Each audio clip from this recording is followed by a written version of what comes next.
"Welcome to Antarctica," said Annie. Jack and Annie were bundled in cold weather gear. They both wore snow pants, gloves, boots with spikes, and thick red parkas with hoods. Goggles covered their eyes, and wool masks covered their mouths and noses. A hiker's backpack had replaced Jack's own pack. Jack felt trapped by all the gear. He pulled his mask down under his chin and pushed his goggles onto his forehead. Annie did the same.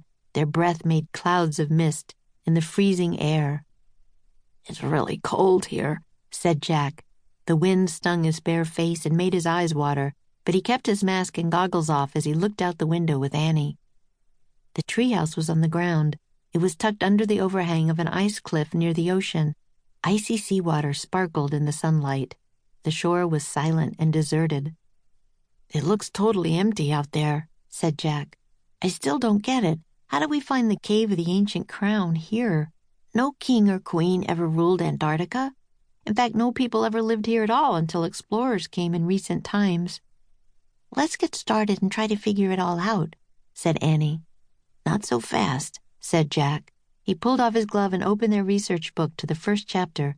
He read aloud. "The continent of Antarctica is the coldest, driest, and windiest place on Earth. Larger in area than the United States, it is a land filled with ice. Ice cliffs, icebergs, ice sheets, ice shelves." "Okay, lots of ice," said Annie. "Got it, let's go." "In a minute," Jack kept reading. But Antarctica was not always a land of ice. Eons ago, it was part of a supercontinent scientists have named Gondwana. It had forests, flowers, and many animals, including dinosaurs, but no people ever lived there. "See?" said Jack. "No kings, no queens, no crowns." "Yep, let's go," said Annie. But Jack kept reading. "Over millions of years, Antarctica broke off from Gondwana and drifted south." "Okay, I'm drifting now myself, Jack," said Annie. "Bye." She climbed out the window and disappeared from the treehouse. Jack looked back at the book, but before he could read further, he heard Annie whoop with laughter. "Oh, wow, Jack, come look," she yelled. "What is it?" said Jack, closing the book. "You won't believe this," said Annie. "You have to come see." Jack put his glove back on and pulled on his backpack. He folded the paper with Morgan's rhyme and put it in his pocket. Then, clutching the research book to his chest, he climbed out of the window.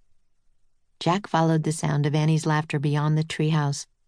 On the frozen seashore was a group of penguins, grown-ups and babies. The grown-ups had orange streaks on their cheeks, puffy white chests, and black wings they held straight by their sides. The babies were fluffy balls of gray fuzz. All the penguins were waddling toward Annie. They rocked from side to side, taking funny little steps. Jack burst out laughing. The big penguins looked like a committee of little men in black suits.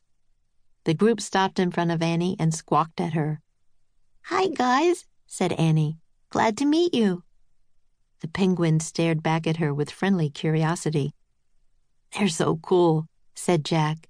He opened the book and found a picture that looked like the group of penguins around Annie. He read, "Emperor penguins are the tallest and heaviest of the penguin species and are also the most ancient. Over 3 feet tall, grown penguins can weigh up to 90 pounds. Researchers say the penguins' closest ancestors lived 40 million years ago." 40 million years, said Jack. "So what time have we gone back to? 1,000,000 years ago? 1,000 years ago?"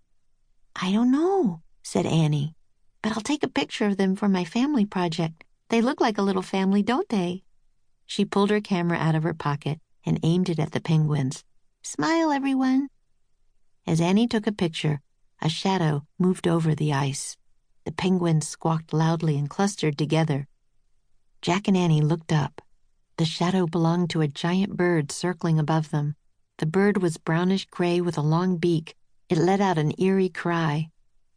"What is that?" Annie asked with alarm. "I'll look it up," said Jack. He flipped through the pages of their book to find a photo. "Here," he read quickly. "Giant petrels are the vultures of Antarctica. They eat dead birds and animals. Sometimes they even attack young seals and "Oh, no!" cried Annie. Jack looked up. The petrel was diving toward the penguins. It hit the smallest one with its wing and swooped back into the air. The penguin squawked and waddled away from the group. The petrel spread its wide wings and dove again. "No!" Annie cried. The petrel swooped away but circled back toward them. Jack dropped the book and scooped up a handful of snow to make a snowball. Before he could throw it, the petrel attacked again. Jack leapt toward the small penguin. He fell on his knees and threw his arms around the fluffy little body.